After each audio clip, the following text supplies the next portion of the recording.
Authorities have been searching for Apollo Quiboloy, the founder and leader of the Kingdom of Jesus Christ, for several weeks. However, he has yet to be apprehended. He is facing charges of qualified human trafficking and child and sexual abuse. According to House Deputy Speaker J.J. Suarez, Quezon 2nd District Representative, this shows Quiboloy's disregard for the laws of the Philippines. So I think the bigger question is, where is Pastor Apollo Quiboloy? Dahil isang pagpapakita po ito na unang-una hindi niya nirerespeto yung mga institusyon ng ating pamahalaan. Pinakikita niya rin na he has no disregard whatsoever when it comes to the laws that govern the Philippines. Thus, the lawmaker has appealed to law enforcement agencies.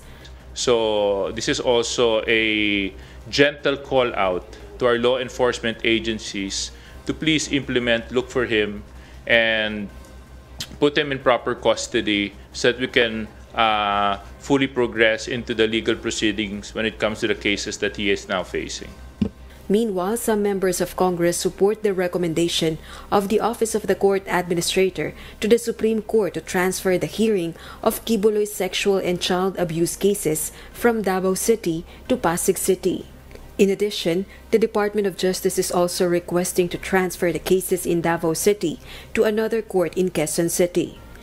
So it is but proper to have a change of venue in the legal course of the proceeding para po makapag-expect tayo ng neutrality in the environment. Ito po ay hindi dito lamang po sa kaso nangyayari. Nangyayari po talaga yan sa proseso po ng korte na pag sa tingin po ng batas magkakaroon ng whitewash or may impluwensya yung tao dun sa lugar, inaalaw po yung mga ganitong proseso, yung change of venue.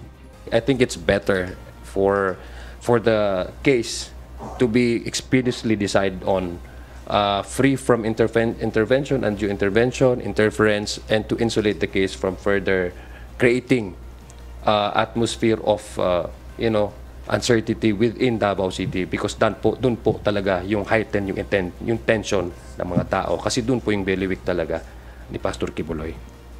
Rosa Licoz, UNTV News and Rescue. We serve the people, we give glory to God.